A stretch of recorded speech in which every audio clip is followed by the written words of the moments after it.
What's up, everybody? Eric July here, head of multimedia for beinglibertarian.com. And today, you've probably heard by now, if you're joining us tonight, we will be having a very special debate in regards to the topic, or the hot topic rather, of borders and in the scope of libertarianism, the state, and whatnot, and all of that good stuff. We are today going to be joined by both Christopher Chase Rachels as well as Larken Rose, and we again will be discussing the topic of borders. And the topic today, resolved: it is sometimes justifiable to use violence to force some people off or keep people off of everywhere in a country where the state has developed or improved upon the land.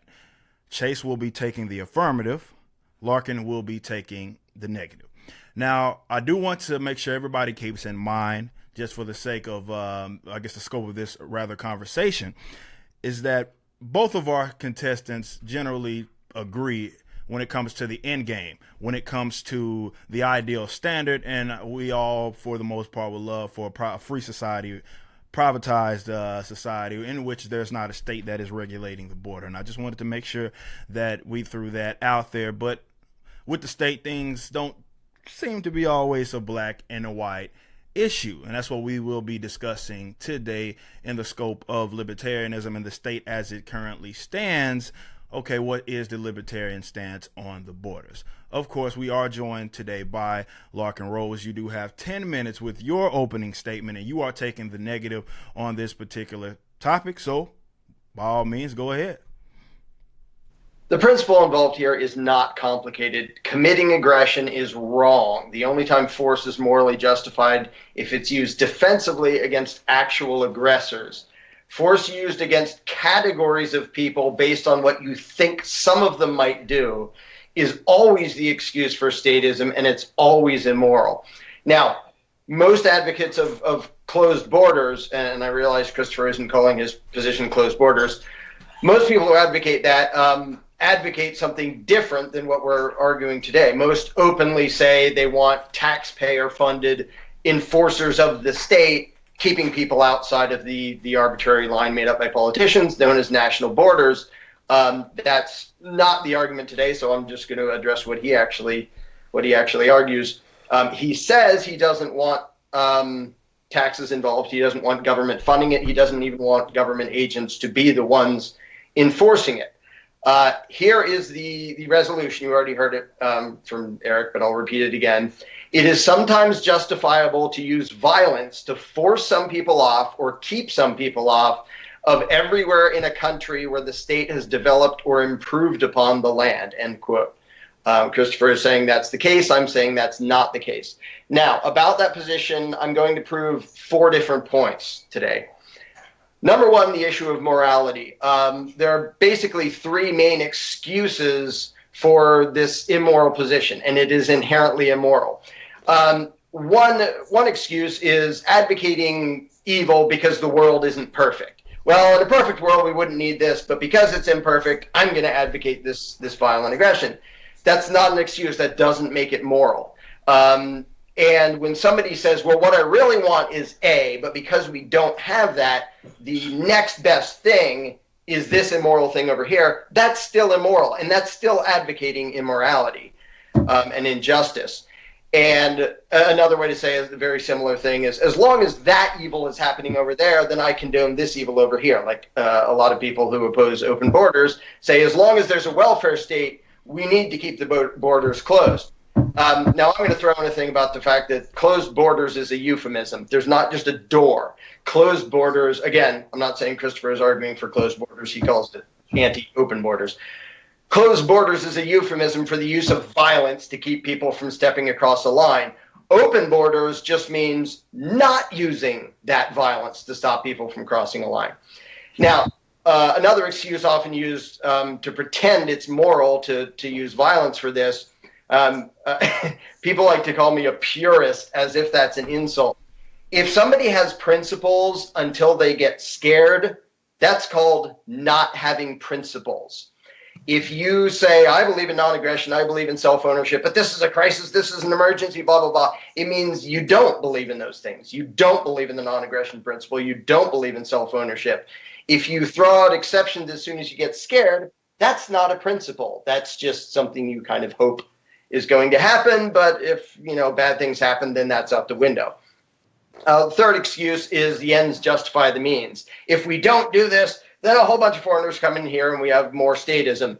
And the whole thing of in the long run, this will be better, that is an ends justify the means argument, and it's totally bogus. It is unquestionably true that if we murdered 7 billion statists, afterwards the people who are still alive would live in a freer society. That does not mean it's okay to murder 7 billion statists.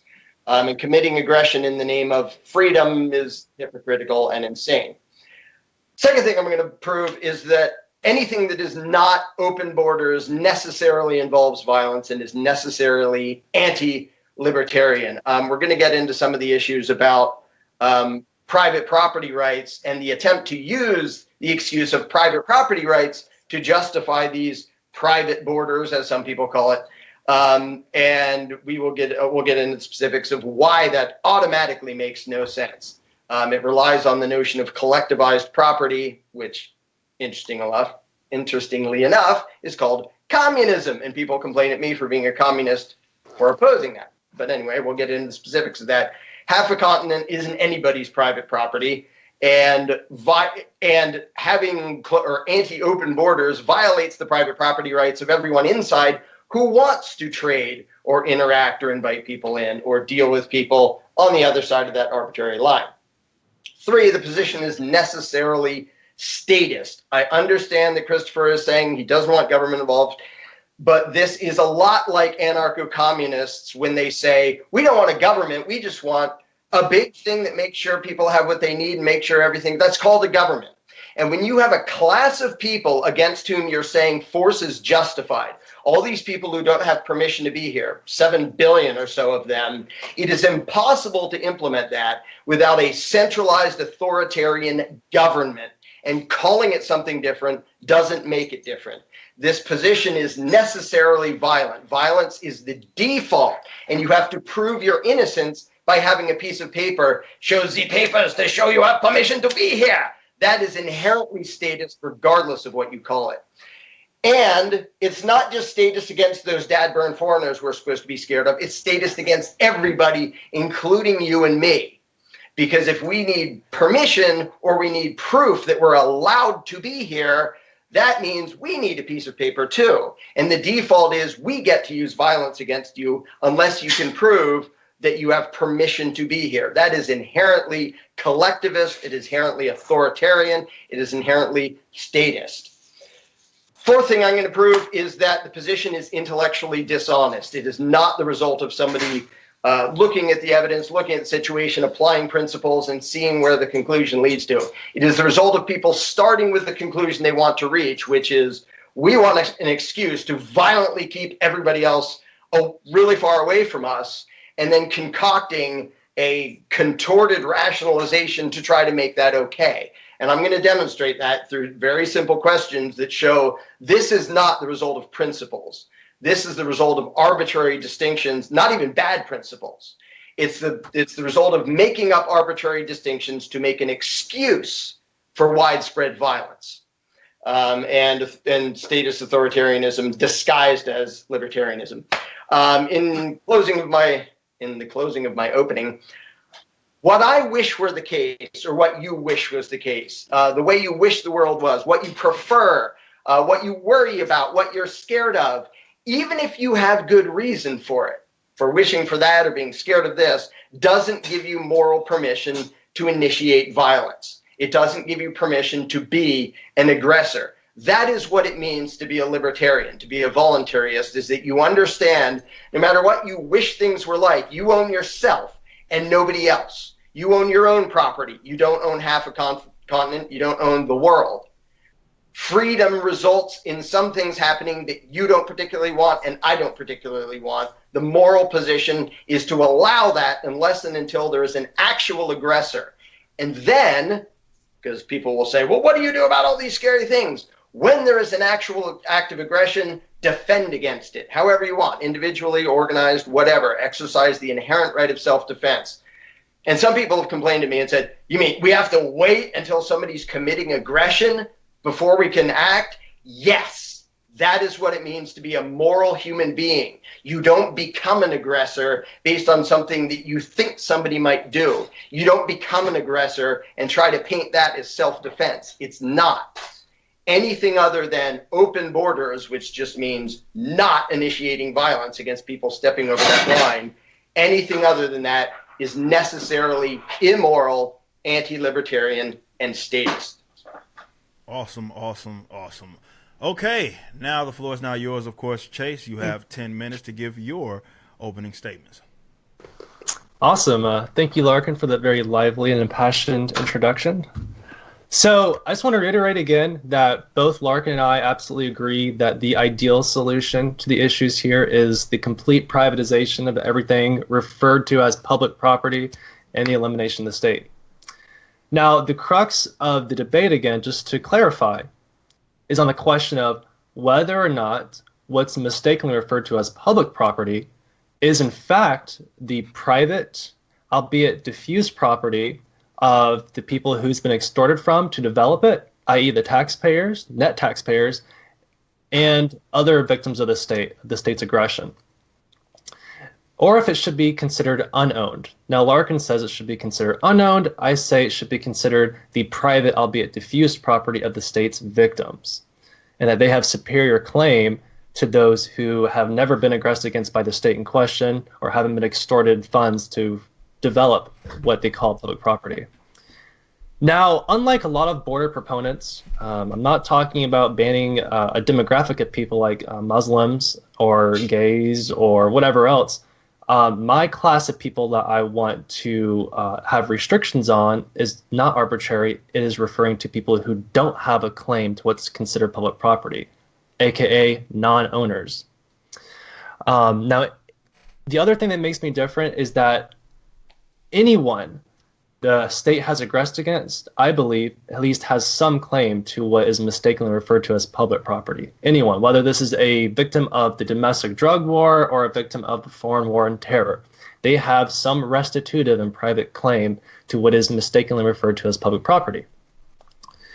Now, again, I think developed public property is what needs to be at stake here, because what's virgin property, that is property that has been unimproved or untouched and is still in a state of nature, has not been homesteaded. And because it hasn't been homesteaded, this would be correctly identified as unowned. So I think Larken and I would agree there. But developed public property, which has been homesteaded by agents of the state and has only been able to do this homesteading through the funding of the taxpayers, should be considered the private property of the net taxpayers and the restitution for those who have otherwise been victimized by the state via aggression. Now, I know that he will claim that this is a collective/communist paradigm or ownership that I'm creating here, but it's not. In fact, it's much more akin to like a corporation. This is because it's not like collective ownership in a socialist sense, because there are a very specific and set number of individuals who are owners, and they are exclusive owners, because exclusion is an inherent and necessary part of ownership, meaning that they have property rights to these goods, whereas others do not, and all of their claims aren't equal. People who pay more in taxes on net have a greater claim to it than those who pay less, and people who've been victimized by the state in other ways have more of a claim than those who've been victimized less. So there's unequal claims as well, which also makes it very unlike a socialist sense. Now, the next best solution, because we know the best solution is full privatization, the next best solution is to adopt an invite-only immigration policy. And invite-only immigration policy says that we should only let the people who do have a legitimate claim to what's mistakenly referred to as public property, we should only let them determine who can come or not come based on a valid invite, based on their invite. So if they can invite them, they can come. So this is a very decentralized solution, because it takes the decision away from the central state, as opposed to doing a one-size-fits-all open state border policy, and places it into the hand of those who have individual legitimate claims to what's referred to as public property. This is very decentralized, and it's also the most consistent with libertarian principles of justice, because we're saying those who have the superior claim owing to their status as victims of the state, or people who've been extorted by the state to develop goods, are the ones who should make the decisions about how the property is used, not those who have no claim whatsoever. Now, another condition of this, however, would be that because each individual who has a claim, they're having to contend with the preferences of all the other joint owners, joint private owners, other taxpayers, other victims of the state, that it wouldn't be the case that one of these people can invite anyone and everyone who they wanted to without assuming any liability. So we're put in this default position to where we have to sort of kind of predict what we think the general consensus of the people who do have legitimate claims to what's called public property, what they may want. And this is to a degree speculative, but what we can say with almost certainty is that what they wouldn't want is for there to be the case where anyone and everyone can come and use the property as they see fit, and any inviters who invited them shouldn't be held liable for any damages they may incur while they're staying. So what I propose to that is that whoever invites a foreign visitor needs to take out liability insurance on them. So in the case that this foreign visitor does happen to commit aggression against other people or their property, there can be some assurances that the victims will be indemnified or compensated for their damages. Now, again, like Larken already acknowledged, I do not want the state to be involved in this policy. What I do want is for the state not to interfere with the legitimate owners of what's called public property from defending it against trespassers. And yes, as soon as someone trespasses against private property who has no claim to that property, that is in itself an aggression. So yes, I am taking the principled stance here. And in fact, I think my stance is even more principled and more in line with libertarian justice. So when they trespass, aka commit aggression, this does give us the right as private owners to evict that person. Now, the open borders policy does entail violence, whether on part of the state or a third party, because what it says is everyone has a right to use what is called public property. And what this means is me as an actually legitimate claimant to this public property, if I try to evict a trespasser who has no claim, zero claim to it, then that means that force can justifiably be used against me in the eyes of these open border proponents, because they think everyone has equal right to use this property as they see fit. And this is also, ironically, the socialist policy, the open state borders one. It creates a tragedy of the commons, because it says, on the first hand, we're going to aggressively preclude any private owners from privatizing this land or these goods. And then these people are saying, but we, at the same time, even though that they're being aggressively precluded from privatizing this, we want to open access up to everyone. And if no one owns something that's being prevented from being privately owned, then everyone owns it essentially. And that is socialism. That is the tragedy of the commons. And we can see how ridiculous this becomes when we apply it to things like hospitals and public universities and schools and parks, etc. Now, finally, my last thing is that this is also a act of forced integration. You're allowing people in who have no claim to this property or an inferior claim, who aren't invited, who aren't wanted, who the people who are the claimants, they do not want them in. They have not invited them. That's forced integration, and that's their property. And forced integration is just as bad as the preventing people from associating with whom they want to. And that's all I have for my opening statement. Awesome. So in the next round, of course, you guys are going to be able to respond to a question that I'm going to ask you guys, and you each have 5 minutes to respond to said questions. We, of course, are going to start with you, Chase. I would like your thoughts, definitely for our viewers' sake. To those that say that your position is, I guess, inherently violent, more violent than the what others consider the more default position, and that is open borders. What do you say to those guys that say your position is inherently more so statist because it requires some type of border enforcement, that of which if somebody crosses said line that obviously separates nation states, if they cross that said line, they will obviously, if they're restricted in some way, shape, or form, they will be met with some type of force. What do you say to those that say that your position is more so inherently violent as opposed to the opposite? Well, I can't say if it's more or less violent. What I can say is that it is less statist. It is not involving aggression. It's no more statist or aggressive than somebody evicting trespassers from his his private property that he owns exclusively by himself. Again, there is such a thing as multiple people having a claim to one and the same plot of land. And this means that's their private property. And this means that relative to people who aren't one of those joint owners, they have a superior claim and that they can evict uninvited trespassers, because uninvited trespassers are committing aggression by trespassing. It's very simple.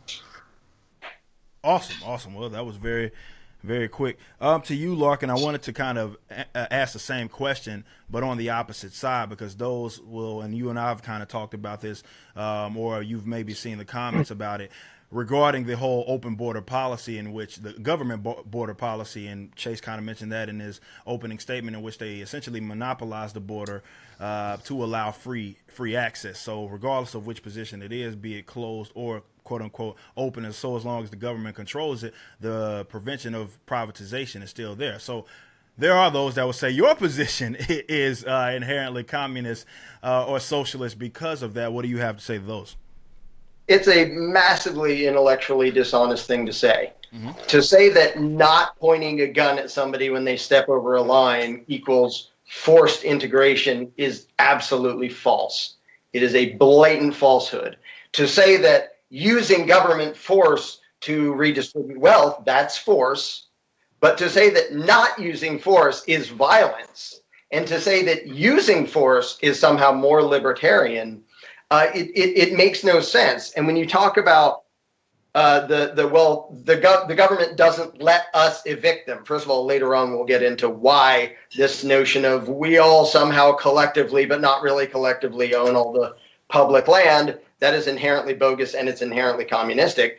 But based on that claim, saying that, well, the government won't let us evict them, even if you had the right to evict them, to say that violence against you therefore counts as not using violence against the guy stepping across the border is now violence makes no sense. It's the exact same dishonest argument that leftists do when they say, well, I'm susceptible to gun violence, so if you don't go along with my calls for gun control, you're responsible for the violence against me if somebody attacks me.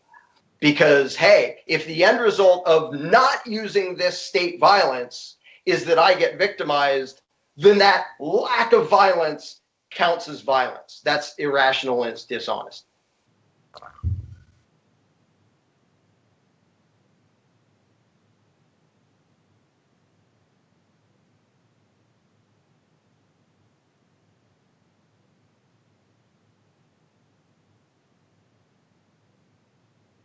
Yeah, this is just a slightly more involved version of a question I asked him before, but I'll let him answer it again instead of sort of cheating and using his past answer.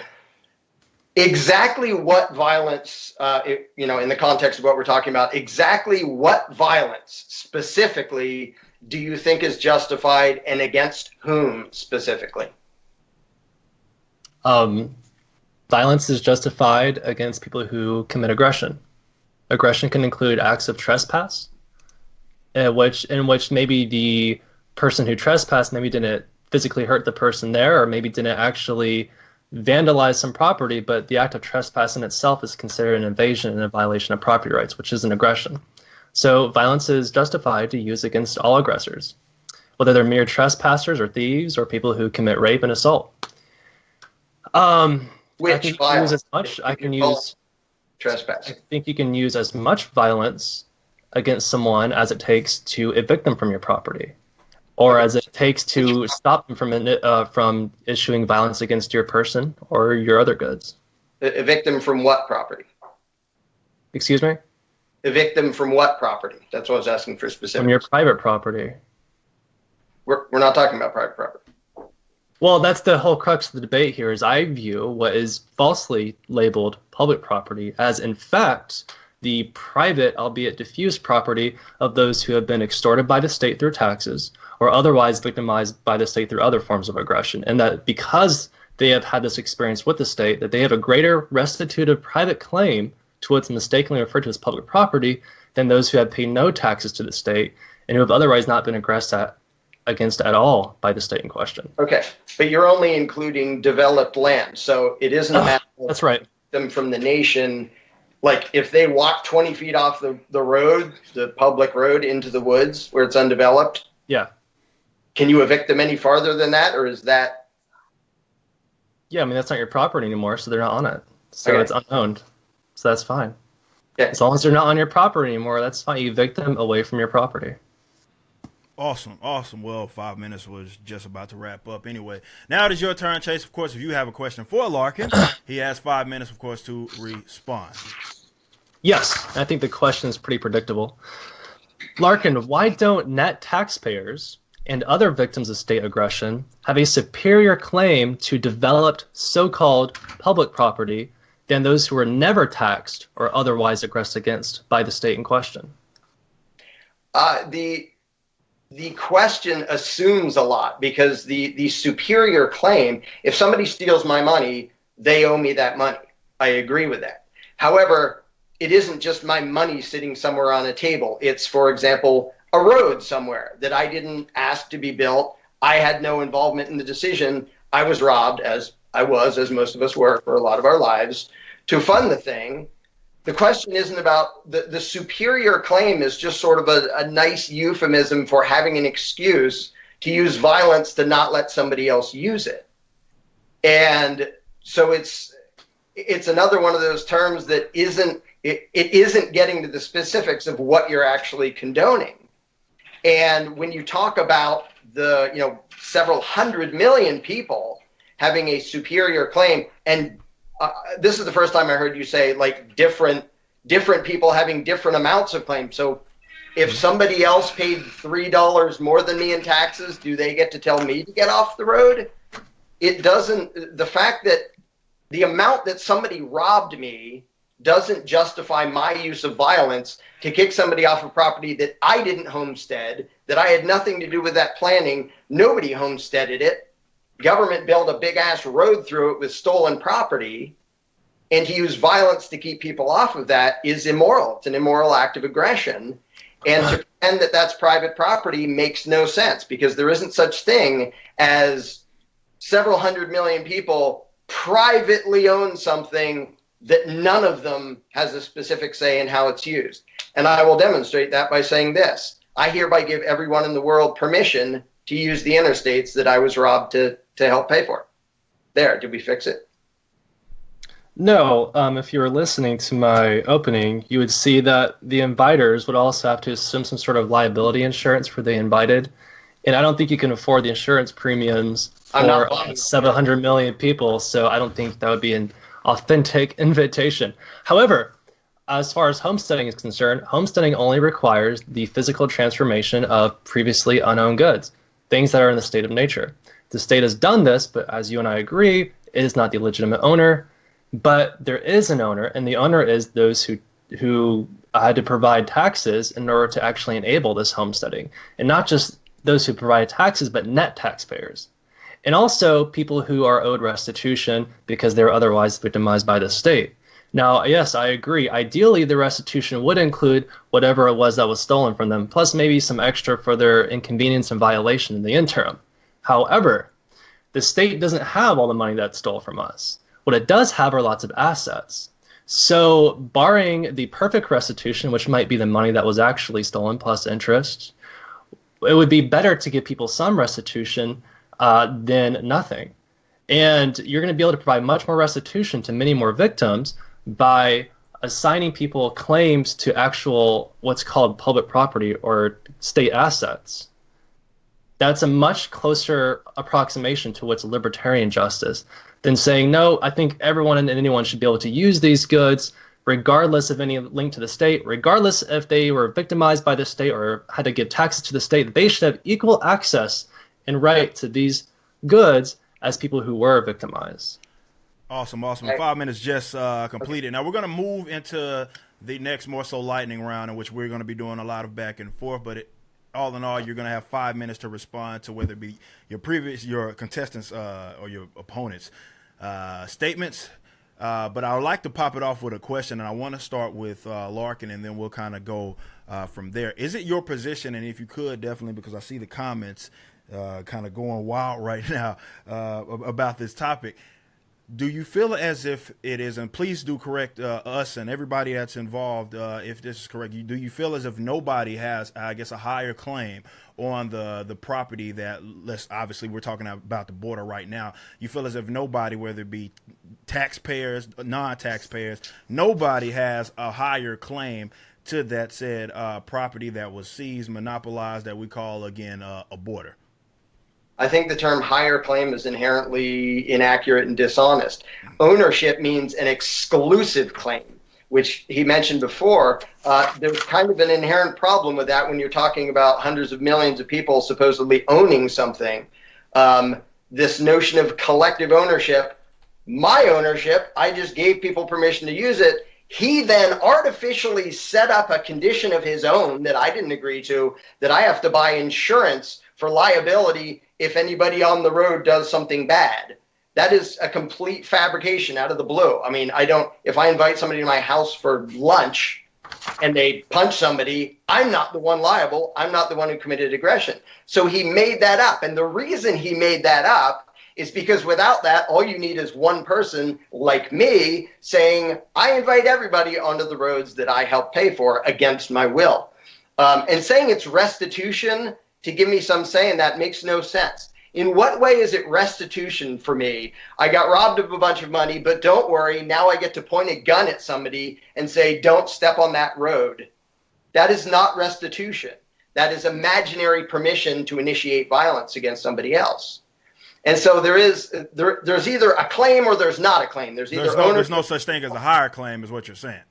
Right, unless it's all the way higher, as in 100%, as in it's mine, and that Correct. Doesn't work in this collective scenario. This is why communism fails, because to say 200 million people own this section of road, well, what does it mean? To own it means you have the exclusive right to decide what's done with it. None of those 200 million people have the exclusive right to decide what's done with it. Then what you have to do, create government that says, on behalf of those people, we will be the decision makers on what happens on that road, and then you have statism.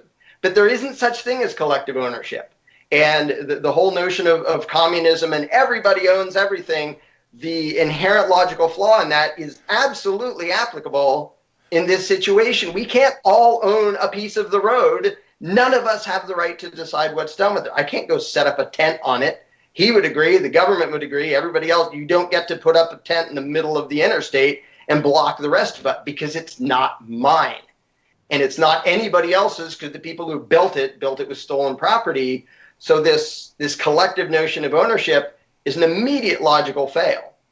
And, well, I guess that's enough for that. Okay, well, I wanted to ask you more so the same question, Chase, if you could sort of kind of dive into that, because again, we're talking about and what you've mentioned in your opening statement, as well as some of your responses, Chase, is that, well, you feel as if the taxpayer has more of a higher claim, they're owed more restitution than somebody, again, that's a non-taxpayer. So why is that the case? I want to give you 5 minutes or so to kind of dive into that. Why do you feel as if that is the case in which there is, whether it be collective ownership or not, there is a such thing as a higher claim to someone that was, I guess, robbed as opposed to somebody that wasn't in this here scenario about the border and the state?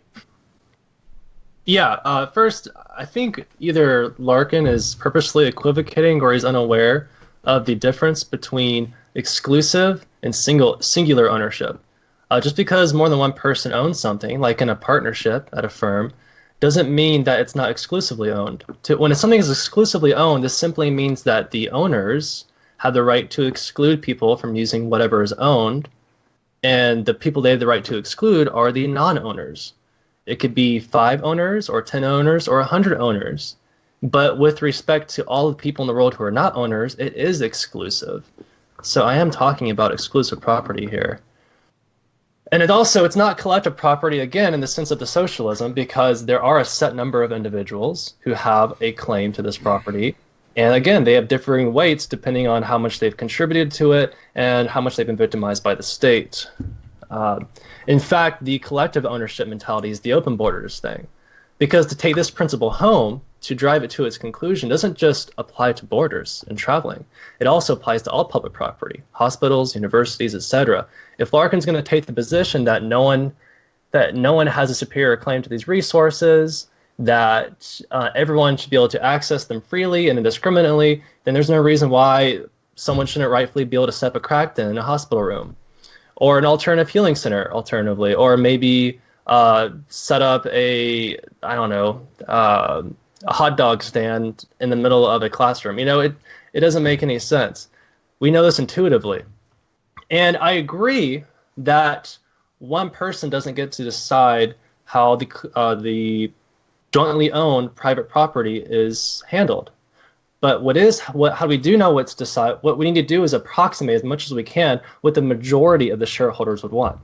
Now, what we know for certain, we may not know exactly what they do want, but we can know with almost relative certainty what they don't want. And what they don't want is for anyone and everyone to use their property however they see fit, have full access to this joint property.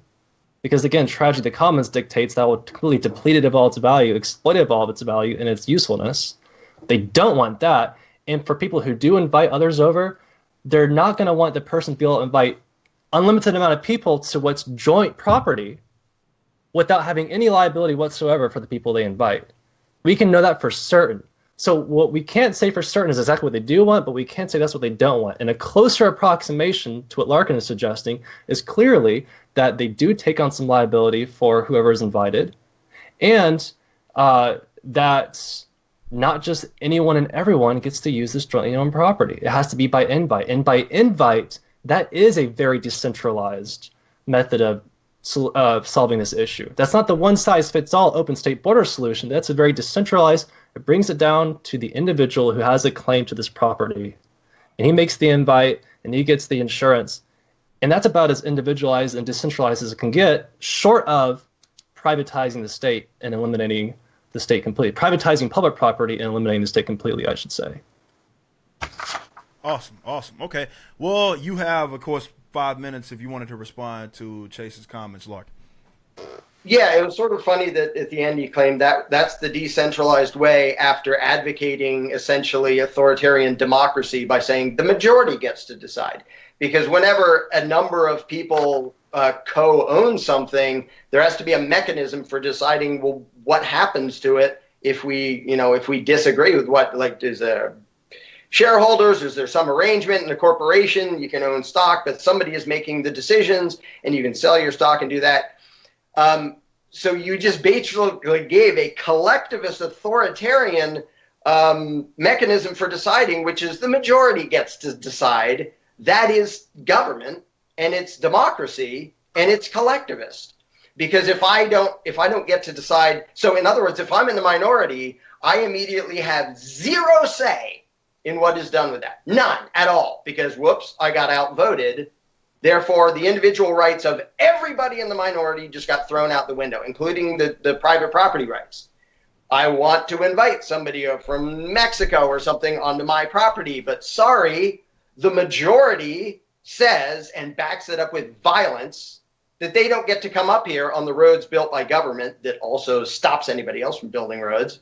So sorry, you can't come up because the majority said, I'm not allowed to invite you to my own property because the majority of this collective, pretending this is about individual rights when you're talking about a majority of a collective deciding what is done with, vast amounts of pseudo collectively owned property, that is absolutely socialism and it's absolutely statism.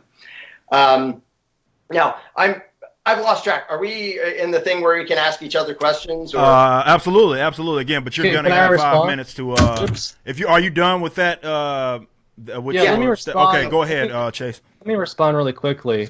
I know it's kind of confusing how I stated that. I'm not saying the majority of people decide, but the majority of shares. Like, for instance, if I own 40% of the shares of a corporation and you own 20%, and then 100 other people own the remaining 40%, then your and my vote could outweigh all of their collective votes. So it wouldn't be the majority of people, it's the way the majority of shares are being directed towards. And again, people who pay more net tax or have been victimized more greatly have a greater say. Now, like you said, like you mentioned, it's not like we're going to be able to have a vote and determine exactly how people want things to be done.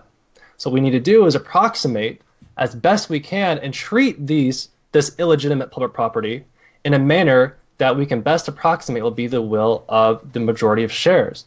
Now, what we know with almost relative certainty, we almost know that they would not want all of this joint-owned property to be open and free and indiscriminate access to anyone in the world as much as they want. And we know that this invite stipulation does give all the partial owners a decent amount of rights as far as inviting people who want to come over, but we can say that it's very reasonable that the majority of shareholders would want them to assume at least some extent of liability for the invited foreigners' actions by getting insurance. This assures that any victims of whatever stuff they might do while they're here can be indemnified or compensated. We know for almost certain, though, that they wouldn't want just one partial owner to be able to invite millions of people and have no accountability for what they do whatsoever, have no liability. We know it for certain. So to adopt that policy is insult upon injury because we're purposefully adopting a policy that goes against the wishes of those who do have a superior and legitimate private and restitutive claim to what is mistakenly referred to as public property. We are further victimizing them. Yeah, right. You didn't. Go ahead, Larken. I'll do a quick follow-up and then ask the question.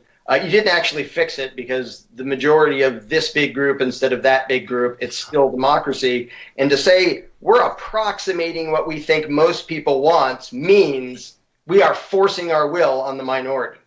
That is collectivist, it's authoritarian.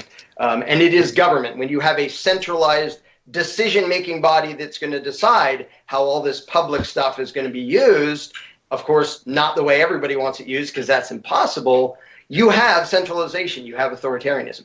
What I want to ask is we're talking about like those foreigners who didn't pay taxes. I have a question. How many other people am I allowed to forcibly evict off the road at gunpoint among the following?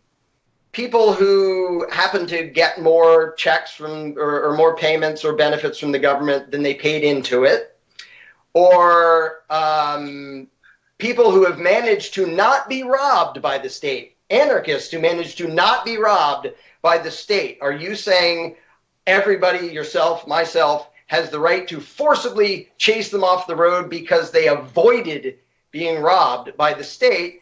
And the last part of the question is, how about you when you drive on a state road in a state where you don't live and haven't paid taxes? Does anybody in that state have the right to point a gun at you and say, get off our road?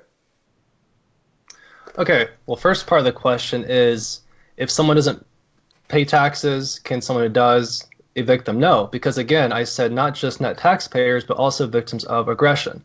And because we live under this statist rule, we are constantly under aggression, because aggression doesn't just include acts of physical force, it also includes threats of physical force. And all the laws that in any way infringe upon our private property rights or liberties are acts of aggression. So yes, because we are constantly and perpetually being subject to acts of aggression, even those who don't pay taxes have a claim, have a restitutive private claim to what's considered public property by the state. Now, ideally, yes, when it comes to people who don't pay any state taxes for, let's say, Massachusetts, then that state property should require that for visitors to come to it, require one of the people who do pay state taxes for Massachusetts to invite them, or who have been aggressed against by the state Massachusetts government. Yes, and again, this goes back to decentralization. We want to decentralize the immigration policies from the federal government to the state, from the people who are aggressed by the federal government to the state, to the county, and ultimately to the individual over his own private, like solely owned property. So yes, this decentralization is absolutely the way towards or closer to libertarian justice. But the one-size-fits-all policy of anyone and everyone can use and access whatever is considered public property as they see fit, regardless of those who are victims have a greater claim to it, that is the centralized state policy. And to say that someone has a right to use something, I wanted to mention this earlier, to say that someone has a right to use something, that means that anyone to stop anyone who tries to inhibit him can have force used against him. So when you advocate this open state border policy, you are advocating violence against those who try to defend against these trespassers and evict them. Because if they have a right, if these foreign invaders, people who have no connection to the state, if they have the right to come in, that insinuates that we don't have the right to evict them. And if we don't have the right to evict them in your eyes, whenever we try to evict them, you think it would be okay to use violence against us for exercising what is our private property rights to evict trespassers. So there is violence on your end too. The question is which side is the justified use of violence or force? That is the ultimate question, because neither side is absent any force whatsoever. Go ahead, Larken. Yeah, you're still blaming this act of violence over here and using that to pretend that a lack of violence over here, not pointing a gun at somebody for driving down the road, counts as violence, and it doesn't. I don't exactly understand why you think that if some cop in Florida tasers somebody, that somebody suddenly has a say on who gets to set foot on a road in Hawaii when he didn't pay anything. You added in anybody who's a victim of aggression. That makes absolutely no sense to me. Well, the cop would probably be a state employee, not a federal. So if a cop tasers you in Florida, the person who's tased, that doesn't give them a claim to property in Hawaii. Maybe it gives them some claim to public property in Florida. So I hope that clears it up for you. No, it just makes two levels of nonsensical. Okay, someone in the ATF kicks him in the crotch. Now he owns part of Alaska. How does that work? What? No, he's a state employee. So again, if you're victimized by state governments, you might have some claim to what's considered public property of the state. If you're victimized by federal employees or federal agents, you might have some claim to federal property. If you're victimized by county employees, then you might have some claim to the county's public property. You only changed the scale of the question. It still makes no sense. So I asked a different question. Because victims are owed if someone in the ATF kicks someone in the crotch in Florida, does the guy in Florida suddenly have a claim to some of Alaska? He has a claim to federal public property. Yes. From being kicked in the crotch by an ATF agent. That is a very absolutely, because victims, according to libertarian principles of justice, victims of aggression are owed restitution. It's not restitution. The federal government can be in Alaska. He's not even there. It doesn't matter, because that is part of the federal government's assets. And because the federal government or its agents are the ones who committed the aggression, then it needs to forfeit some of those assets to its victims. It doesn't matter if it's in Alaska. It doesn't matter if it's right next door. All it's saying is that in principle, that if the federal government and its agents commit aggression against you, you are owed restitution. And the restitution could be in the form of the government's assets, but it can't be in the form of money, because we know the money is being stolen from somewhere else. So we would rather liquidate the assets and use that as restitution. Well, they're all stolen too. Well, hold on just a second. Because what we're going to do, we're going to move into the next, obviously, this kind of 20-minute free form, because it's starting to get that way. But I wanted to pop it off with a yet another question to kind of get us going. This is more so I like to start with you, and you can take as much time as you need, Larken. But why, should people who haven't, let's say, been victimized by the state have the equal claim and the equal access to like state control resources, as opposed to, again, those who are robbed and victimized by the state? Well, he made up something I don't actually believe in and hasn't actually said. Like, if it's an example of a hospital, that's not about open borders. That's about using this resource over here. I still don't think it's publicly owned, but it's actually a different discussion, because the thing of borders is, does somebody get to walk from point A to point B? I don't think everybody has the right to barge into a hospital. Now, nobody legitimately owns that, and that's why you get into the problem of collective ownership, which is an immediate disaster. It's why communism never works, because to say everybody owns it and we disagree on how to use it, it is impossible to solve it with the notion of everybody owning it. I don't think everybody has the right to barge into a hospital paid for by government theft. And also, there's, what good would it do unless you're having to force people to work for you, doctors and nurses and stuff. But I'm just talking about travel. I'm just talking about stepping over the border. It's not, the border issue isn't about who gets to use this hospital. I mean, I would even, if somebody said, I'm going to stop anybody from going into this welfare office, I would say, yeah, I'm not sure I could even argue with that, because they're going in to get stolen loot. However, when somebody says, I want to walk from here to here, and somebody says, I get to point a gun at you because I got robbed by the politicians, that is aggression. And it's not, you can't pretend that that's your property when it's collectively diffused to the point that nobody has a say, until you create some centralized decision-making thing, which will be called government, because that's what it will be the moment you say, well, we need a policy of this thing that will try to approximate what the majority, who the hell is going to be the one to approximate what the majority wants? It's going to be government. And then forcibly impose that on everybody else. And what the minority wants, screw them. They lose out. You can call it whatever you want, but that is centralized government. So to follow up with that, do you not feel as if, again, people that aren't victimized by said state-controlled resources, or to pay for those state resources, do you feel as if they do or do not have an equal claim to that? They have the right to move. They have the right to go where they want, because the government built a monopoly and doesn't let other people do it. Right. So to get from point A to point B, they have to trespass on the roads built by the government. No, they don't magically have a claim to everything that the government makes, every building, every library, every hospital, every anything else. Nobody does. That's the problem with collective ownership, is it immediately fails. It doesn't work. You can't have anybody having any legitimate claim on it at all.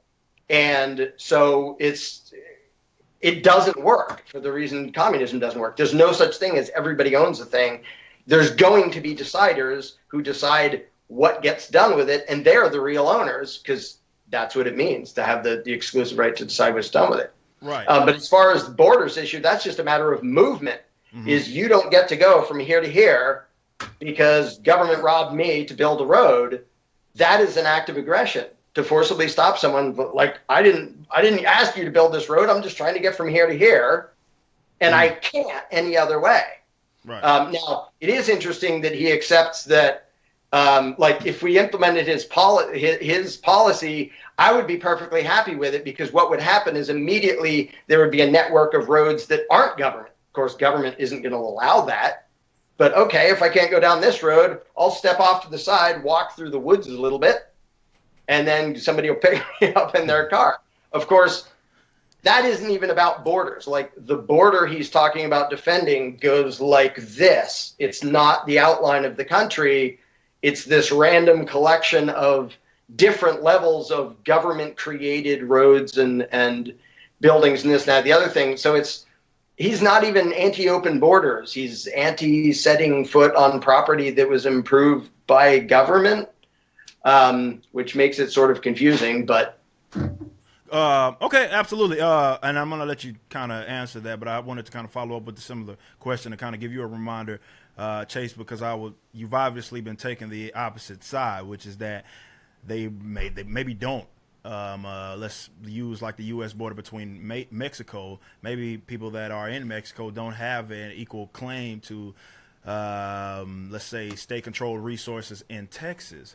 So why is that the case, though? Because like Larken has mentioned, we're discussing the border, and this person can't cross over this. And obviously, if you restrict them in any sort of way, then it's use of force. Now, what you are saying is that this is justifiable. Why is that the case, Chase? All right, let me clear it up. Okay, it was very clear from the outset. I never claim that I'm for restrictions on what is referred to as the United States border. What I am for is saying that people can use force to evict others from what's considered public property, developed public property that's been developed by the state. That was the resolution. And the boundaries aren't arbitrary. The boundaries are specifically the parameters of this developed public property. If it's the hospital, it's the property the hospital sits on, the parking lot in the hospital itself. If it's a school, it's the same situation. If it's a road, it's the road. These aren't arbitrary borders. They are directly pertinent and relevant to the actual size and scope of the developed property itself. Now, it's interesting that Larkin says that he is against just anyone, everyone using hospitals, because unlike what he'll tell you, there's absolutely no principal difference between not letting just anyone and everyone use a public hospital or a public university or a public school. There's no principal difference between that than saying that they can't trespass on this public road. There's no principal difference. I mean, there are technical differences. One's traveling on a road and one's seeing a doctor in a hospital, but the underlying principle is the same, which is Larkin is saying people should have unrestricted access to public property. He's arguing the negative, saying that it's never okay to use force to evict somebody from public property. Never. Did you want to respond to that? Yeah, and my thing is it is. No, I'm not done yet. Okay, go ahead. So the other thing is my policy, it is the thing that I'm advocating is as decentralized as it can get. I know it's approximate, but again, the only perfectly justified solution is privatizing everything and eliminating the state. That's off the table. So we're forced to be put in a position, if we're going to find the next best solution, to approximate. And what we know for certain is not the next best solution, which is probably in the opposite end, is that the people who do have a legitimate claim to what's falsely called public property, that those who are the private, albeit diffuse owners of this property, that they would definitely not want just a policy of anyone and everyone using this. Definitely not. Absolutely not. I mean, no one who owns land jointly with somebody else is ever going to be okay with a situation to where, yeah, anyone, you can invite anyone you want to, or anyone can come even without an invite. And even if you do invite somebody, it doesn't matter how many people you invite, you shouldn't be held liable for any damages he does while he's here whatsoever. No one would actually agree to that. So even though we might not know the exact thing that people would want, the majority of sharers would want, we do know what they don't want. And to talk back to his claim before about imposing something on a minority, his solution is a one-size-fits-all solution, open access. That is also imposing a solution on everyone. But the difference is his is most definitely going to be against the will of the vast majority of who do have a legitimate claim to this public property, whereas mine might be against the will of some who have minority shares in this thing. So obviously his is more of a deviation from libertarian principles of justice than I am. Again, we're talking about next best solutions, not perfect solutions. And finally, where was I at? I think that's a good place to stop. Go ahead, Larkin, if you want to respond to that. Okay, first of all, when he says there's no fundamental difference between someone using a road and someone using a hospital, it ignores the entire concept of freedom of movement. For example, if somebody owns property here, somebody buys a property around them and says, you don't get to step on my property, haha, now you're my hostage, I'll let you go across my property for $1,000 each time you cross it, that is unjustified. It's actually an act of aggression, which is why there forever has been the concept of right-of-way, where I can't get anywhere unless I go from here to there. And to leave that out as if, well, roads, hospitals, same thing, is to say nobody can travel anywhere, because even if you don't go on the road, you have to step across it. And according to him, no, you can't even walk across my road because you didn't pay for it, which necessarily drastically limits the ability of movement of everybody involved. The last main thing I wanted to ask is, I'm dying to hear him describe specifically the implementation of this in a way that doesn't sound like police state authoritarianism. Because basically you're saying, well, people need an invite. If you're a foreigner, you need a written invitation. We'll have a central thing, a central registry that says who has a written invitation. So that the default is I can go up to somebody and say, well, you look kind of foreign. Come on, let me see your papers. And if you don't, I have the right to forcibly evict you from the road. The default isn't, I assume you have the right to be here. It's, I assume you don't. Not only would that apply to foreigners, it would apply to everybody else. I have to prove I'm a citizen or a taxpayer or a victim of the ATF kicking me in the crotch. This entire notion of having papers that prove you have the right to set foot anywhere on any of these roads or have any movement, please explain to me how the whole process of Z-Papers is going to be implemented in a way that isn't centralized authoritarian government. if you have to prove you have the right to go from town A to town B, whether you live here or you're a foreigner. All right, cool.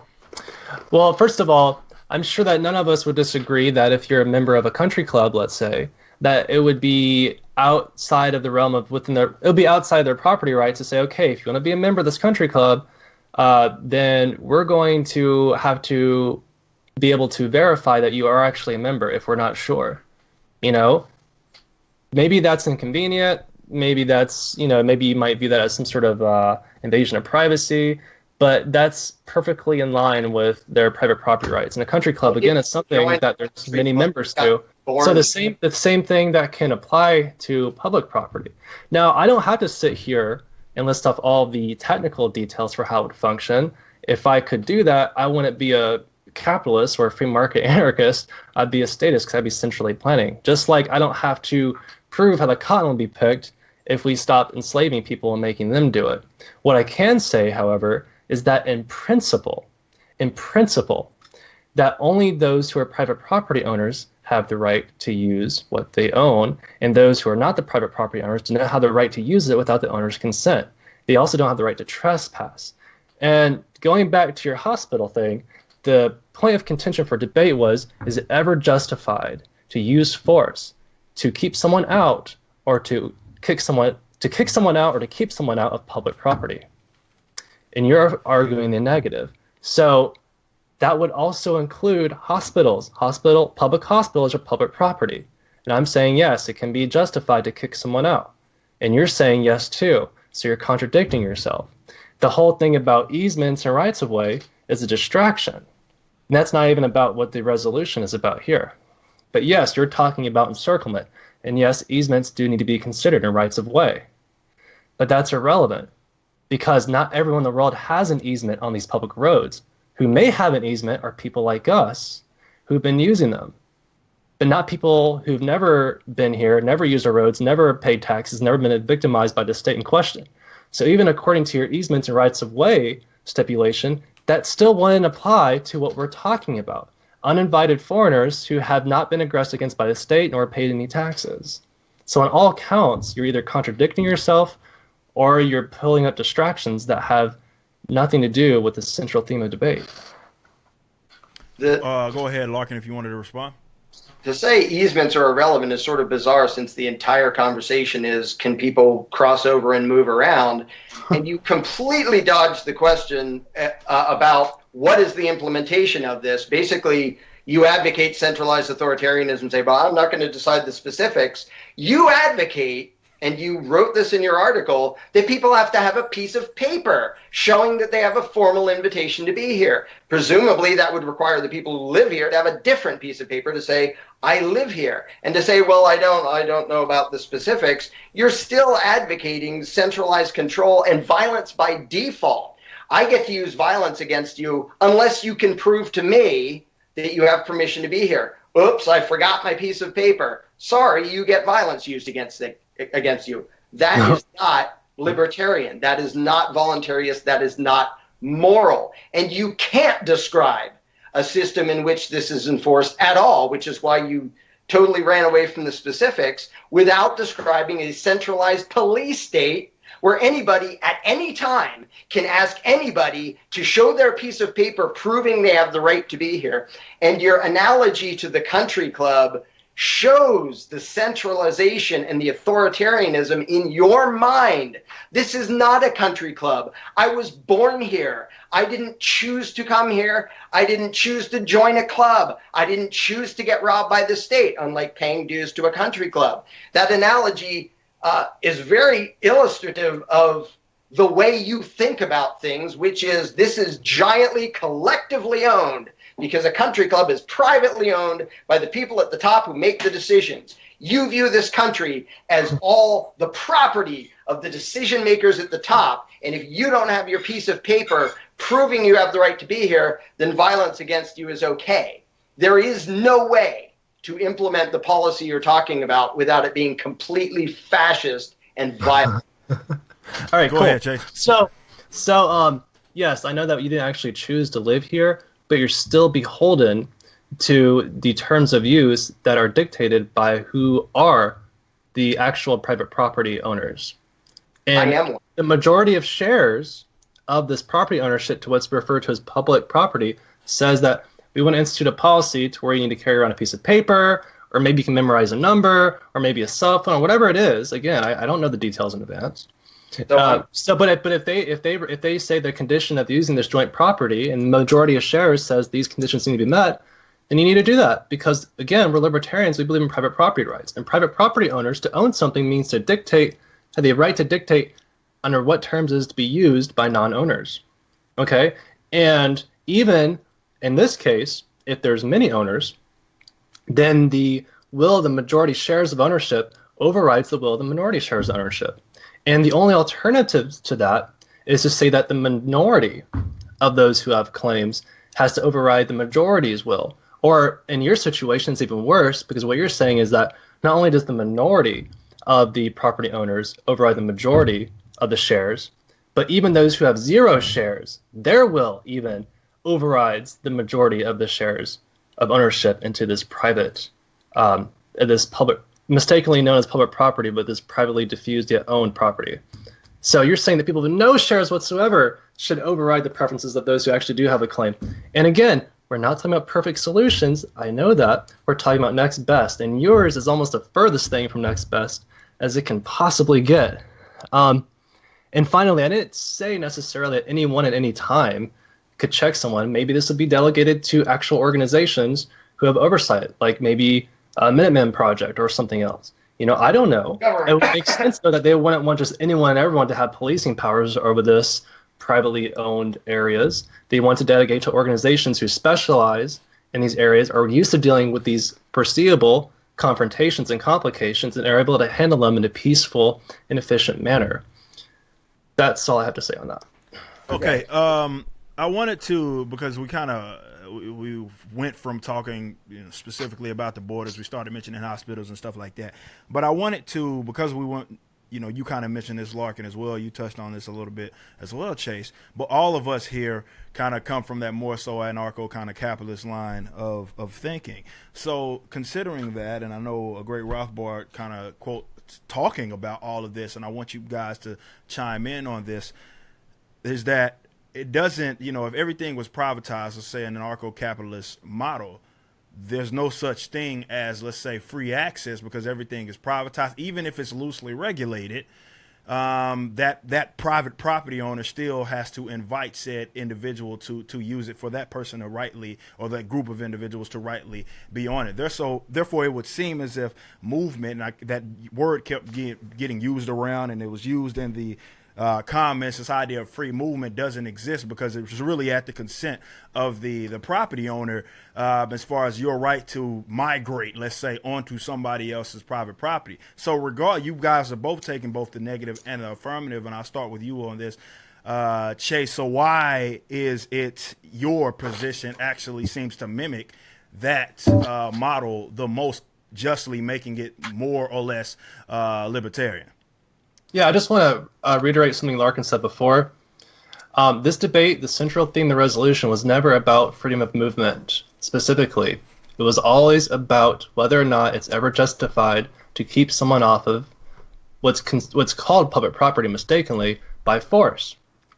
Whether or not it's justified to use force to keep them off or kick them out. And that doesn't just limit itself to roads. Now, we can go off on a distraction and talk about right-of-ways. That's a distraction.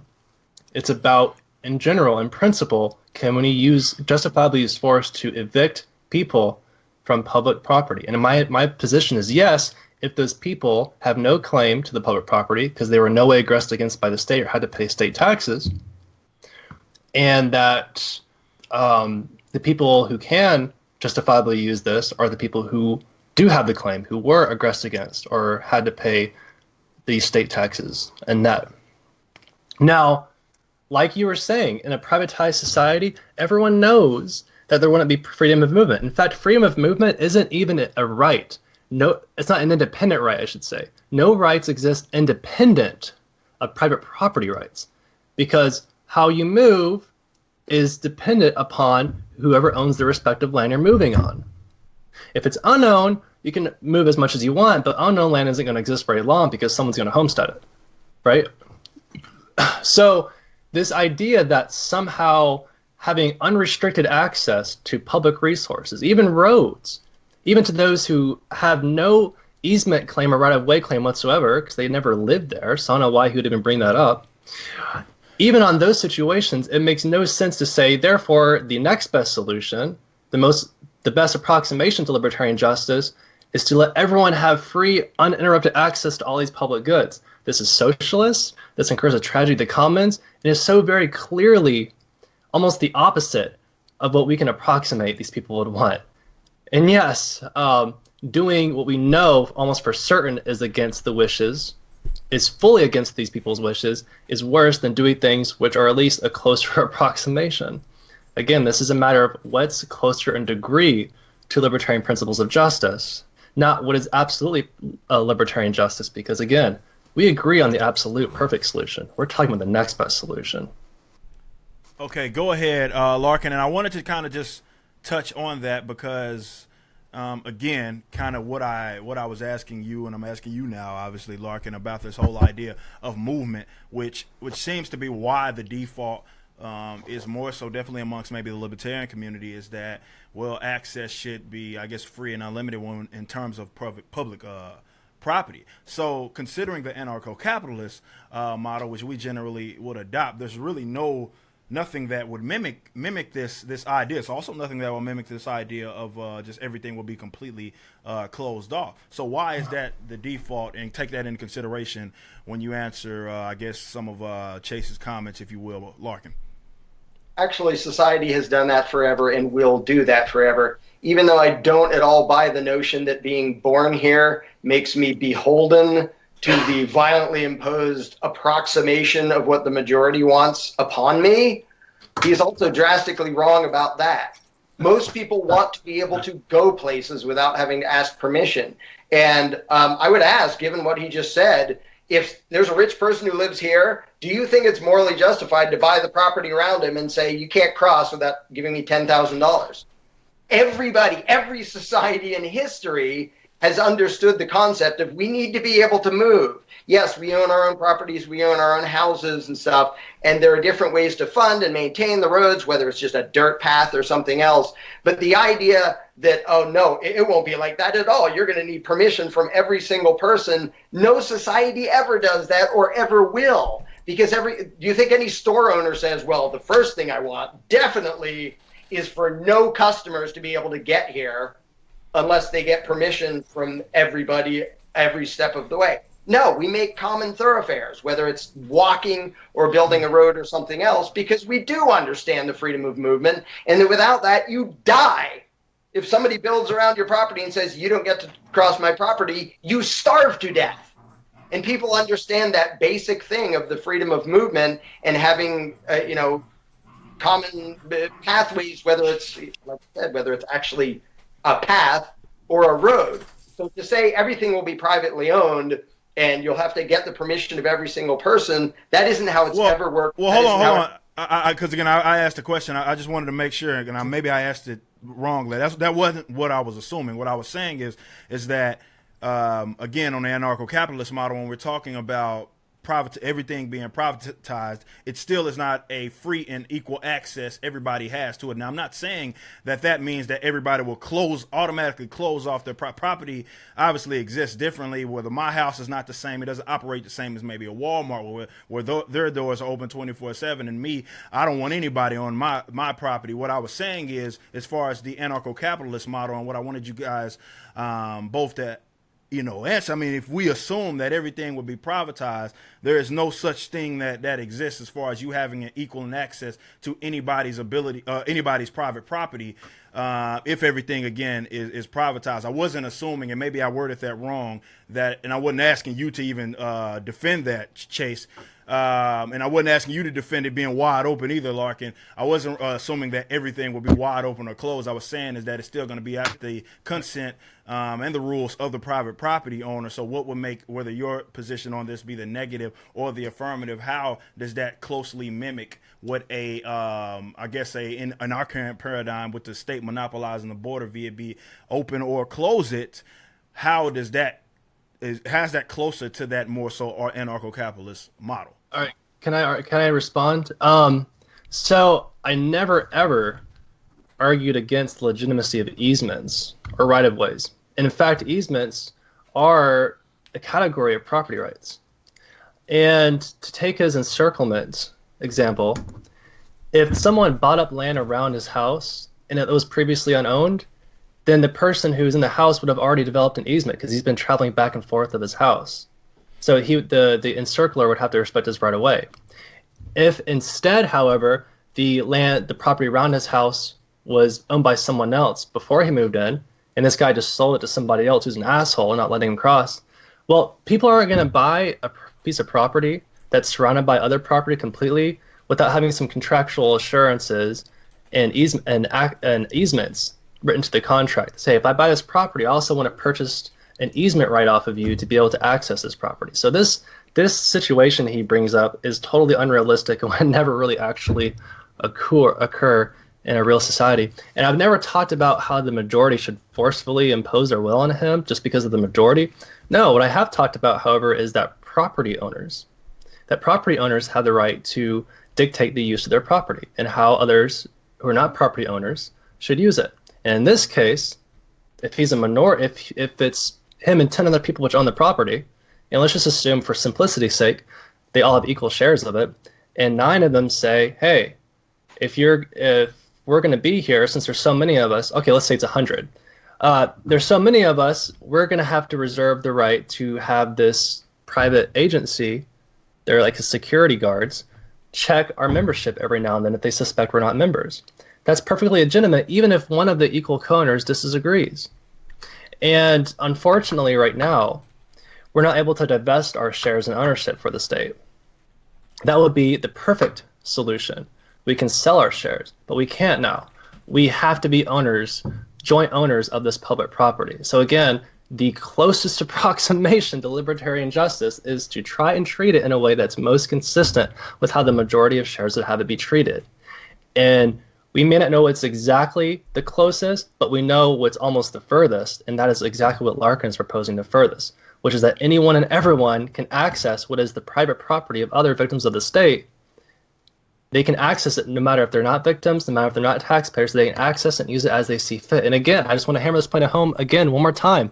There is no principal difference between Larken's objection to restricting people traveling on what's considered public property roads than there is from saying that we should restrict people from entering in a hospital. The same principle he says that foreigners who have no easements or anything, that's not even a question, should have the right to travel on these roads. To say that, the same principle would also dictate that you should let anyone and everyone use public hospitals, public universities, public parks, public schools, public monuments. It's the same underlying principle. So he contradicts himself here. It's a huge contradiction. You need to see that. That's all. Go ahead, Larkin, if you wanted to respond. You're just continuing to ignore the concept of freedom of movement. And you talk about easement as if it's always a specific privilege. So if somebody is, and first of all, what a complicated, weird, corporate, fascist world it's going to be where, all right, I'm buying this property. I have to enter a contract with everyone around me to make sure they don't trap me in. It doesn't have to be just one person's property. I better have this contract with all my neighbors to make sure they don't suddenly say I can't go across. And, well, if I've lived here for a while, then I have this easement right of way, but other people don't. So if I want to invite my friend over, I'm not allowed to because he doesn't have an easement to cross that property. That's bizarre. And it comes out again as centralized authoritarianism is pretending it's private property. And you keep making that analogy and ignoring the fact that the analogy doesn't work at all. This isn't a country club. It's a gigantic thing that you're calling private property of taxpayers and then saying a centralized decision-making body that tries to approximate what the majority might want, they get to decide how all of that is handled. That's called government. That's not private property. And to say that you don't get to go from town A to town B unless that deciding body approximates that the majority says you're allowed to go from town A to town B, because there isn't another way to get there. I would quick throw in, no, never will everything be privatized. Already, most things are not legitimately owned because they haven't been homesteaded. Drive across the country, walk across the country, you'll see a bazillion acres of things that aren't private property.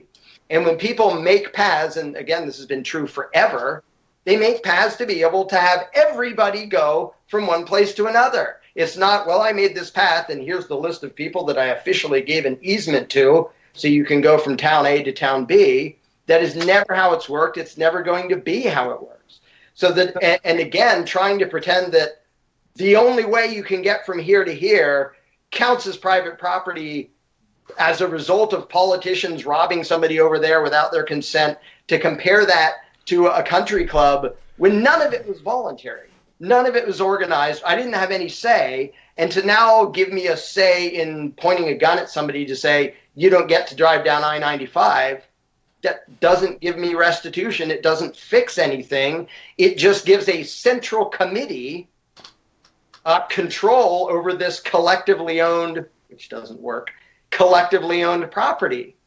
And to say that, well, mine is the worst, I'm not saying the minority gets to forcibly control who goes there. I'm saying nobody gets to forcibly control who gets to go from town A to town B. You're the one saying that a committee gets to decide and use violence to enforce their decision, deciding who can go from town A to town B. I'm not advocating violence. I'm saying nobody gets to say, hey, you people in town A, you don't get to go to town B because the majority had a vote and blah, blah, blah, and we got robbed by politicians, and now you're stuck in town A because freedom.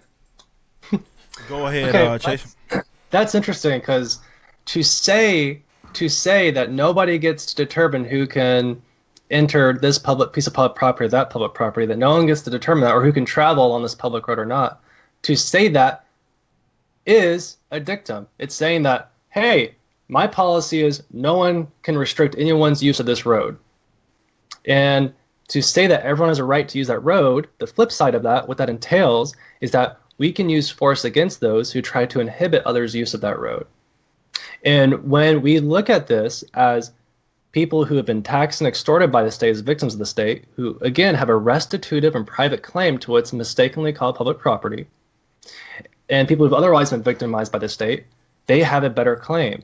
And when you enforce your policy that says anyone has the right to use it, what would happen is you would view people who are the property owners, like myself and other victims of the state, when they're trying to limit or restrict the use of this public property, you would say that this foreigner who has no connection to this public property whatsoever, who's never victimized, never paid taxes, you're saying that he can justifiably use force against me. That the trespasser, the trespasser can justifiably use force against the person only trying to defend his private property from trespass. And that also, again, like we were talking about, this all goes back to violence. There's violence on either side. The question isn't, is there violence, is there not violence, is which application of violence is justified and consistent with the private property ethic, and which application of violence is out of line, the private property ethic. You're begging the question. It's not trespassing and it's not private property. I'm not begging the question. I've explained exactly why it's private property many times. What you just did was the equivalent of saying, hey, if you're against carjacking, you're advocating violence. Because that means you're saying it's okay to use force to stop a carjacker. That's right. Yes, I am absolutely saying it is justified to use force against you if you tried to stop somebody from moving from town A to town B, when he hasn't threatened anybody, he hasn't harmed anybody, you are the aggressor. So yes, force is justified to get you the hell out of his way so he can move from point A to point B. And I'm saying that trespassers are, by trespassing, by definition, are aggressing, because trespass is aggression, and you have the right to evict trespassers from your property. It's not your property. That's where we disagree. And the foundation for your disagreement is a lot weaker than mine, because mine actually shows a legitimate, valid, verifiable connection between those who have been victimized by the state and those who have paid taxes by the state, which is greater than those who have had no aggressive interaction with the state whatsoever. And one last thing I want to say to clear this up, because I haven't mentioned this yet. Those who can actually demonstrate they've had a particular piece of property taken from them by the state through aggression, they should have first and only say. This doesn't apply to them. We're talking about property which we can't trace back to who were the actual owners in the past and who have been aggressed against. It's been lost in time. This is only referring to that property. So that, I know it was a point you made a long time ago, but I just want to make that clear. They have first priority if they can demonstrate a particular connection between themselves and property that was theirs that was taken from them by the state. But for most of the property that we don't know this history of, yes, the superior connection goes to the victims, and they're owed restitution, and they have a restitutive and private claim to the assets of their victimizers. A quick thing that I also mentioned a while ago that I never heard an answer to. Do you believe it's justified to use force to stop anyone from going down the road if they've managed to avoid being robbed by the state?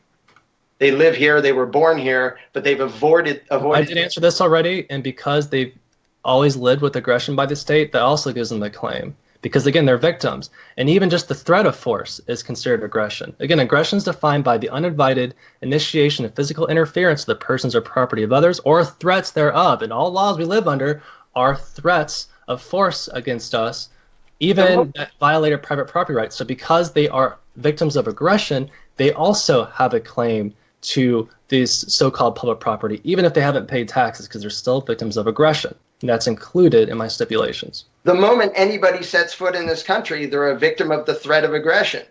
I'm in this country. Okay, what if I want to smoke a joint? No, there's a threat of aggression. By your own... See, here's the problem.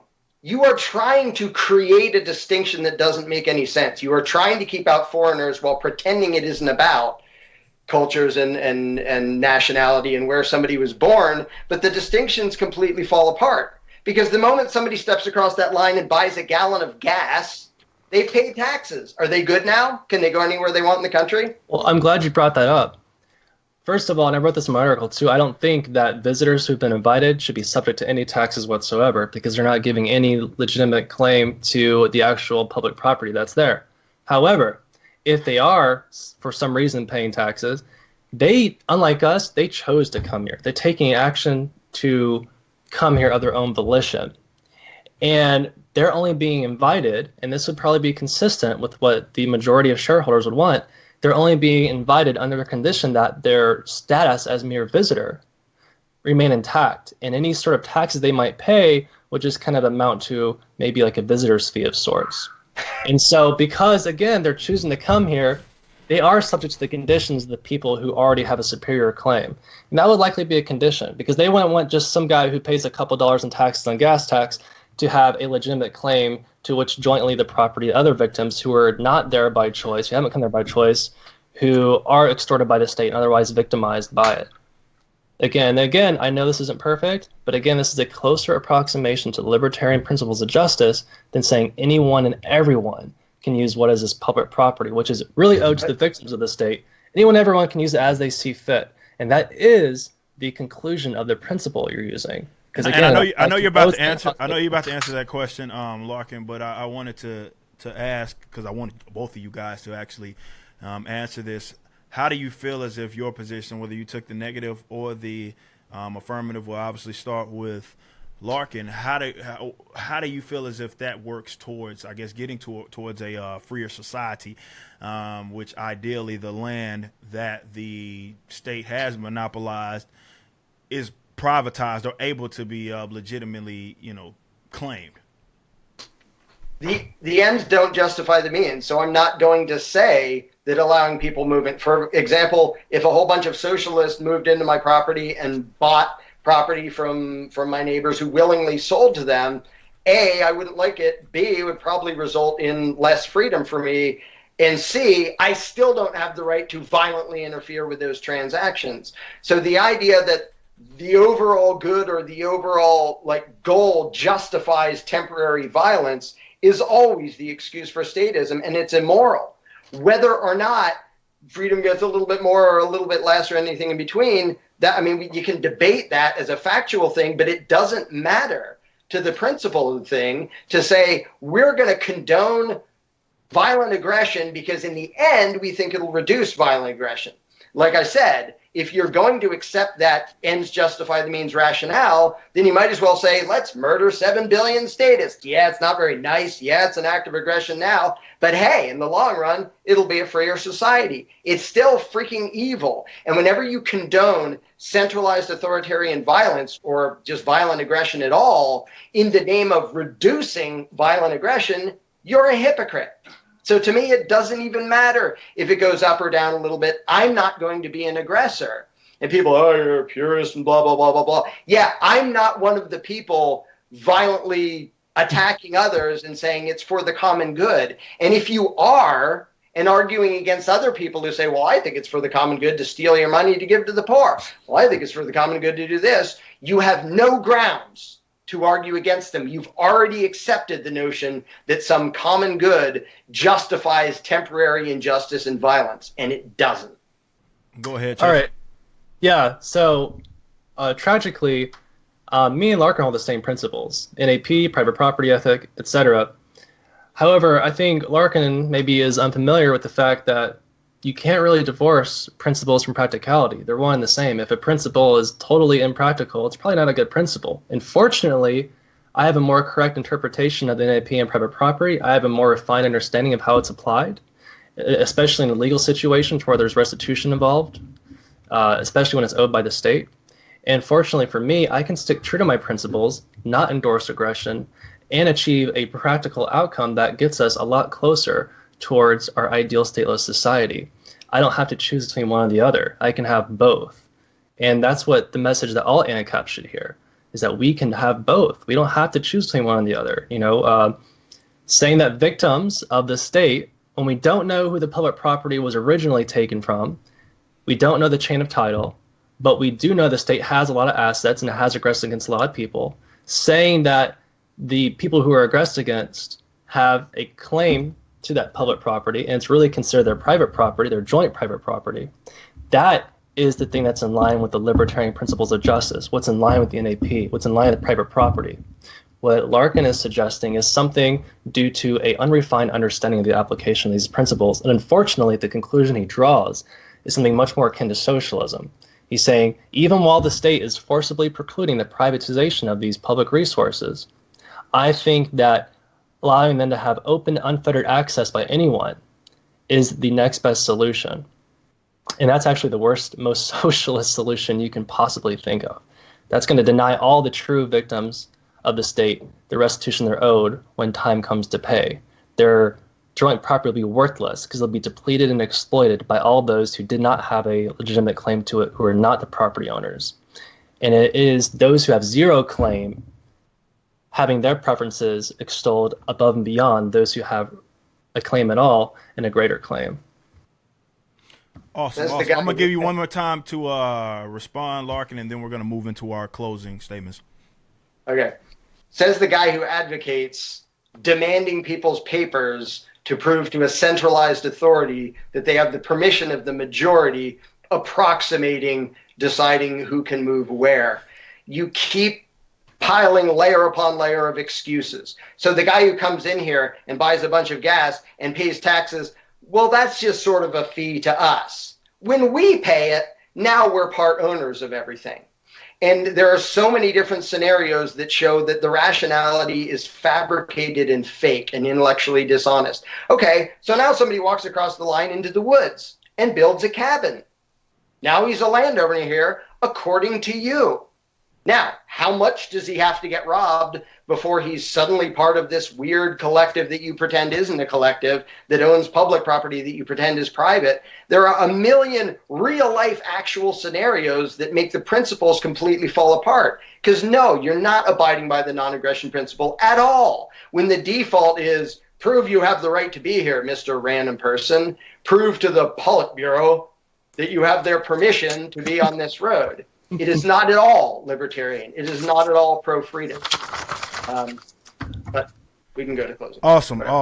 Well, again, I appreciate both of you guys obviously joining us. I'm going to give you both a total of 8 minutes in giving your closing statements regarding this topic. And for those that have kind of came in later, I wanted to let you guys know what this resolution that we were arguing in the first place was, to repeat it so you understand it in context. And I should have been doing this throughout the debate, but it is sometimes justifiable to use violence to force some people off or keep people off of everywhere in a country where the state has developed or improved upon the land. And Chase obviously took the affirmative, and Larken took the negative. And since you opened up, I'm going to let you have the last closing statement. Of course, it's your turn now, Chase. You have 8 minutes to kind of wrap everything up and touch on the things that you touched on throughout this whole entire debate. Sure. Yeah, again, I just want to remark upon the last thing you said really quickly. Now, as far as the person deciding with his own volition to come over here, again, I've said it time and time again, I don't think foreign visitors should be subject to taxes. So that should be irrelevant. I think they should be exempt from it. That's my next best solution, is to have them exempt from taxes. So the whole idea of them paying taxes, yet what's their claim, it would be avoided if that was followed. That's my next best solution.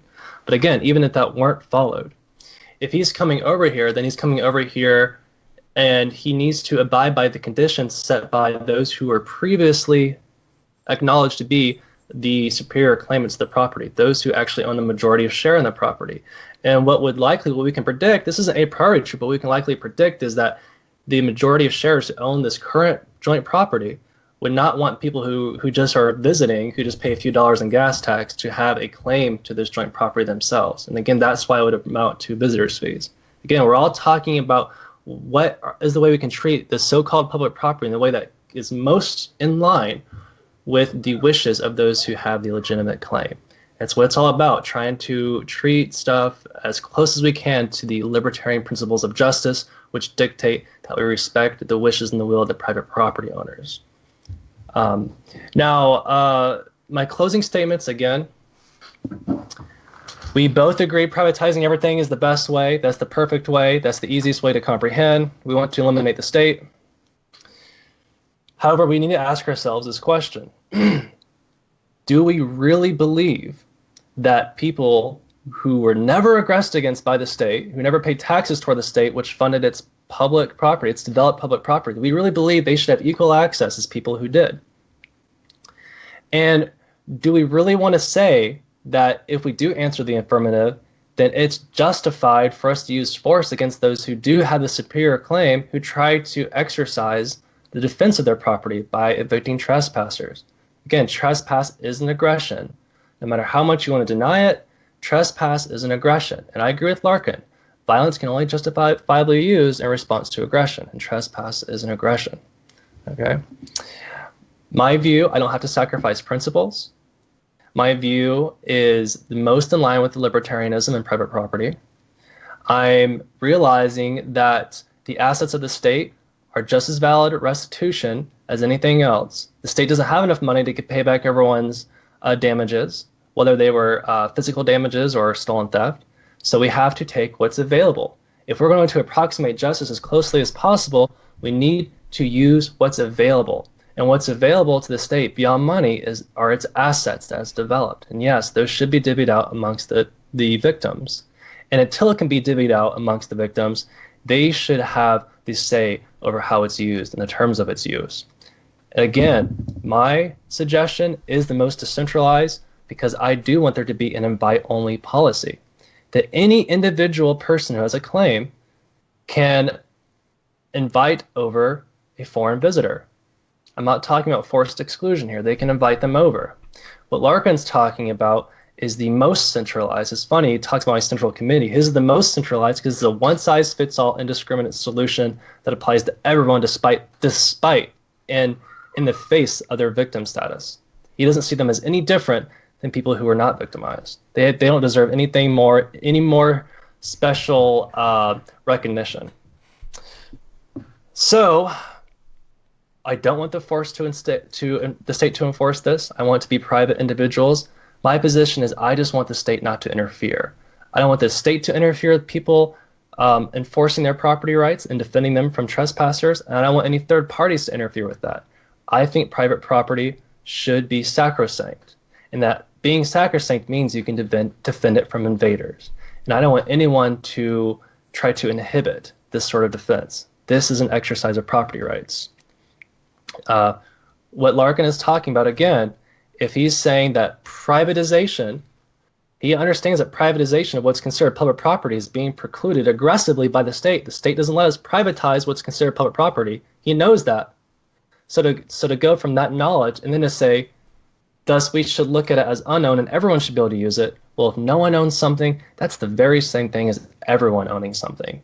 And everyone owning something is much more socialist and collectivist and ownership than me saying, no, only a particular set of individuals have ownership claims to it, and only those who've been victimized, and they have claims which deviate in weight according to how much they are victimized, how much they've been extorted. That is akin to like a corporation or a partnership. And yes, if he's going to say that's like a government, maybe it is, but it's not a state. We're not against governments per se, we're against states. And I'm sure he would see the legitimacy of senior partners overriding the will of junior partners when it comes to dictating the policies of a partnership. And so too does that same policy, that same philosophy apply on a grander scale. It's just a grander scale, but it's the same principles. And that's all I have to say. Okay, Larken, if you want to go ahead and give your closing statements. Sure. I lost count of how many times you said I want a one-size-fits-all policy. I do. The one size that fits all is non-aggression. And the number of specific scenarios that can be used to show that this isn't principle, this is excuse based on contorted rationalization, is huge. If people walk into the woods and build a cabin on this side of the line, you say that's okay. And then if they build a road up to there, when is that okay? The liability thing that you just pulled out of a hat so that it doesn't work for me to just say, well, anybody, if I'm part owner of the roads, anybody can come in. I'm perfectly fine with that. And the thing of, well, you chose to come here, Mr. Foreigner, then you're saying morality depends on where they were born, as if they chose that. And if you're going to say that, how about somebody who leaves for a week and then comes back? Well, you chose to come back and you didn't pay taxes before. And you still, your answer to the thing of people who avoided being robbed was, well, there's some vague threat and therefore you're the beneficiary, so it's partly yours. There's some vague threat about everybody who sets foot here. So it's manufacturing artificial divisions to try to separate based on place of birth or nationality or all the other things that you're pretending it's not about. But you keep piling layer upon layer of excuses. And the notion of restitution is something that doesn't make any sense because it's not restitution. I don't get part of the road.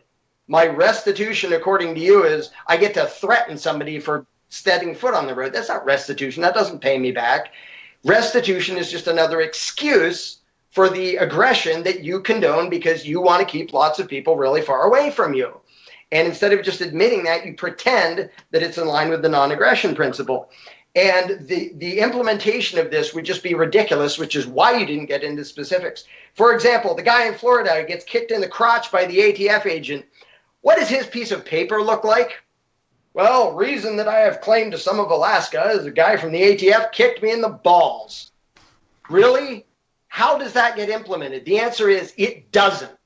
It can't possibly. And any attempt to do it would be police state lunacy demanding to see people's papers and saying, well, you can't set foot on this road, but you can be 30 feet off the road. All right, well, we'll build a village over here. Well, what counts as an invitation? And I can't just say, hey, buddy, come on down. No, I have to write out a formal thing and submit it to the Politburo. So he has a piece of paper officially stamped saying that he's allowed. It's ridiculous. It's authoritarian, centralized control freakism, and pretending that that's non-aggression, pretending that's libertarian is just ridiculous to me. The libertarian policy is do not commit aggression. Yes, it's one size fits all. Don't commit aggression. And when you beg the question by calling them trespassers and pretending it's private property when it provably makes no sense to do so, that doesn't solve it. That's you making up something, pretending it's the case, and then arguing from there. It doesn't make any sense. So, yep, I'm all in favor of a one-size-fits-all solution. It's called self-ownership and non-aggression. Okay, well, again, thanks for both Chase and Larkin for joining us here over at Being Libertarian. We got some good feedback, guys, that are, again, we agree on the ideal standard. It seems as though when we get to discussing, okay, how we get there and acknowledging the reality and the scope of what the state does right now, that's when the disagreements come. It was nice to have both of these guys on here with us over at Being Libertarian to give both of their commentary. Of course, you can visit us over at beinglibertarian.com. We will soon be launching beinglibertarian.tv, in which we'll be backlogging a lot of our debates and podcasts and things of that nature, in which you will be able to catch all of those on our website, as well as iTunes and Amazon and a whole lot of different kind of platforms and whatnot. So again, I am Eric July of Being Libertarian. Of course, we had a great debate between Larken Rose and Christopher Chase. Rachels, I hope you all enjoyed yourselves. Until next time, peace.